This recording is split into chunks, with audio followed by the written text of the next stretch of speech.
وہ چھٹیوں کی انہوں نے درخواست دی ہوئی ہے، اور جہاں تک میری معلومات ہے تو کچھ لوگ کچھ سینئر کونسلز ایسے ہیں، وکلاء ہیں جو بیرون ملک گئے ہوئے ہیں، جس میں میجارٹی جو ہے وہ لندن گئے ہوئے ہیں۔ اب میں یہاں تک سمجھتا ہوں کہ اس ساری سچویشن میں کیا پارٹی کے رہنماؤں کو، جو مرکزی رہنما ہیں، وہ سینئر وکیل بھی ہیں اور مختلف پارٹی کے عہدے بھی ان کے پاس ہیں، کیا اس صورتحال میں پارٹی کو چھوڑ کر وہ ویکیشن گزارنے جا سکتے ہیں؟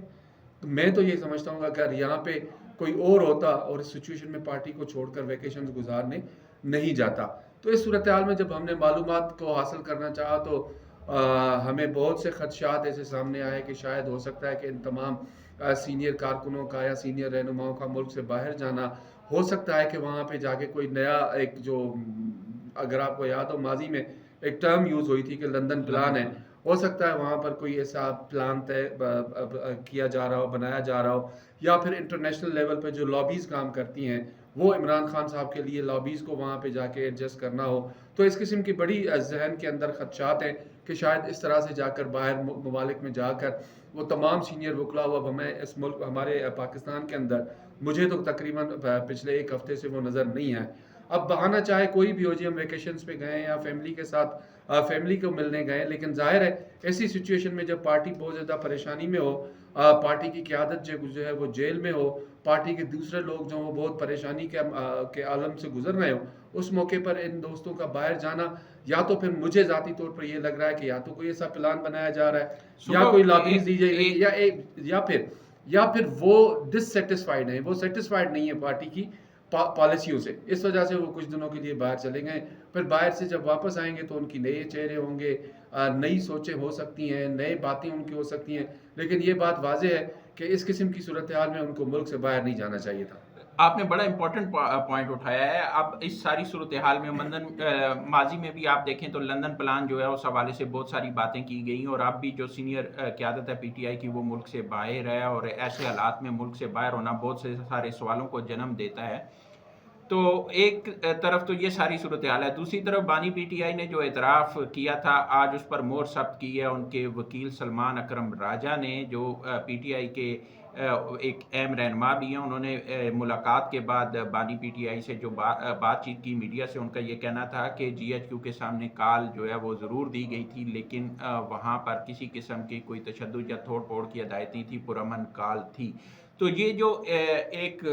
بانی پی ٹی آئی کی طرف سے اعتراف کیا گیا اور اس پر آج مہر ثبت کی گئی سلمان اکرم راجہ کی طرف سے، اس کو کس نظر سے دیکھتے ہیں اور کیا امپیکٹ آپ کو مستقبل میں اس کا نظر آ رہا ہے؟ دیکھیں، ان کا جو اعتراف ہے وہ اعتراف اپنی جگہ ضرور ہے، اور جب کوئی سیاسی کارکن ہے وہ کسی جگہ جاتا ہے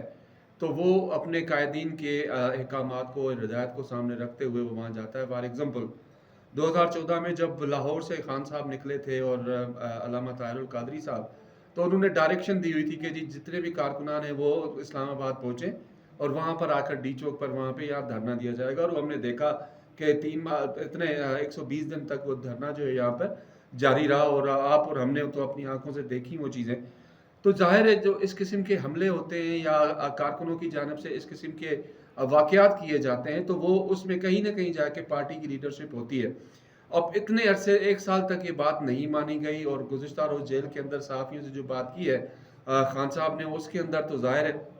نظر آ رہا ہے کہ انہوں نے اس چیز کا اعتراف کیا ہے، اور اس اعتراف کرنے کے بعد آپ نے دیکھا پاکستان کے اندر جو ان کی مخالف سیاسی جماعتیں ہیں، انہوں نے تو ظاہر ہے انہوں نے بھی پولیٹیکل پوائنٹ اسکورنگ کرنی ہے، تو انہوں نے تو یہ ثابت کر دیا کہ جی یہ سب کچھ عمران خان کے کہنے پہ ہوا ہے۔ جب آپ کے کہنے پہ ہوا ہے تو ظاہر ہے ایک سال کے بعد آپ یہ چیز جب اعتراف کر رہے ہیں تو اس کا مطلب میرا یہ ذاتی خیال ہے کہ کہیں نہ کہیں جا کے عمران خان صاحب تھوڑے سے ٹوٹے ہیں۔ ظاہر ہے جیل کی صعوبتیں جو ہیں وہ برداشت کرنا ہر ایک عام بندے کے لیے نہیں ہے۔ ایک عام قیدی جو سالوں سال ایک قید کے اندر ہوتا ہے تو وہ بھی کہیں نہ کہیں جا کے ٹوٹتا ہے۔ تو میرا یہ ذاتی خیال ہے کہ ہو سکتا ہے عمران خان صاحب نے جب یہ بات کی ہے وہ کہیں نہ کہیں اپنے اندرونی طور پر جو ہے وہ ٹوٹے ہیں، تو انہوں نے یہ بات کی ہے کہ شاید جو مذاکرات کی راہ ہے وہ آگے چلی جائے اور آگے کھلتی جائے، اور ممکن ہے، اور جیسے ابھی آپ نے بتایا کہ سلمان اکرم راجہ صاحب نے یہ بات کی ہے، تو ظاہر ہے جب پولیٹیکل ڈائلما ہوتا ہے تو پولیٹیکل ڈائلیما کا حل بھی یہی ہے کہ مذاکرات ہوں اور مذاکرات کے لیے کوئی بھی اس طرح کی صورتحال ہو. لیکن جو بالکل کل آج سلمان اکرم راجہ نے جو اڈیالہ جیل کے باہر گفتگو کی ہے، انہوں نے کہا ہے کہ جو پی ٹی آئی ہے وہ انگیجمنٹ کے لیے تیار ہے. کہا یہ جا رہا ہے کہ پی ٹی آئی مذاکرات کے لیے تیار نہیں ہے، لیکن ہمارے دروازے کھلے ہیں. یہ پہلی دفعہ پی ٹی آئی کی طرف سے نہیں کہا گیا، اس سے پہلے بھی کہا گیا اور کئی دفعہ یو ٹرن بھی لیا گیا. لیکن موجودہ جو صورتحال نظر آ رہی ہے وہ کافی گمبھیر نظر آ رہی ہے، سیاسی طور پر بھی اور اس کے ساتھ ساتھ ملکی طور پر بھی، کہ جو ابھی کی صورتحال ہے عزم استحکام کے حوالے سے جس طرح سوال اٹھائے گئے پی ٹی آئی اور چند جماعتوں کی جانب سے، اس حوالے سے بھی ایک واضح موقف سامنے آ گیا ہے. تو کیا پی ٹی آئی اس دفعہ مذاکرات کو سنجیدگی سے لے گی اگر کسی طرف سے بھی کوئی بات آتی ہے؟ دیکھیں، پاکستان تحریک انصاف کی کہ جن لیڈر نے سلمان اکرم راجہ صاحب نے یہ بات کی ہے، میں اس کو اس وجہ سے سیریس نہیں لیتا کہ یہ مذاکرات کی بات کرنے کی بات جو ہے وہ ان کا رائٹ نہیں بنتا پولیٹیکلی پارٹی کے اندر. ان کا اتنا بڑا رینک بھی نہیں ہے پارٹی میں. تو انہوں نے جو بات کی ہے وہ ہو سکتا ہے جب خان صاحب سے ملاقات کے بعد آئے ہوں تو انہوں نے یہ بات کہی ہے، اور کہنے کے بعد ظاہر ہے اب دیکھیں گے کہ پارٹی لیڈرشپ جو ہے جس میں بیرسٹر گوہر ہیں، رؤوف حسن صاحب ہیں، پارٹی کے دیگر جو لوگ ہیں جس میں جنرل سیکریٹری ہیں، یا پرانی پاکستان تحریک انصاف کی جو قیادت اس وقت تحریک انصاف میں موجود ہے، وہ ان کے بیان کو کس نظر سے دیکھتی ہے. تو میں یہ سمجھتا ہوں کہ ہو سکتا ہے کہ کوئی جو بڑی قیادت ہے، فرسٹ لیئر لیڈرشپ جو ہے پاکستان تحریک انصاف کی، وہ ہو سکتا ہے اس کے اوپر اپنا کوئی رد عمل دے دے یا اس کو کا اعتراف کر دے. لیکن اس پہ کچھ جو ہے میں یہ سمجھتا ہوں کہ سلمان اکرم راجہ چونکہ ایک منجھے ہوئے وکیل ہیں، سمجھدار انسان ہیں، اور انہوں نے یہ بات دیکھی ہوگی کہ اب معاملات کہیں اور جا رہے ہیں، تو ایسی بات کر کے تھوڑا سا جو سیاسی ٹیمپریچر ہے اس کو کم کیا جائے. باقی آپ نے خود دیکھا، ہم نے ماضی میں بھی اور ابھی بھی دیکھا، تو پاکستان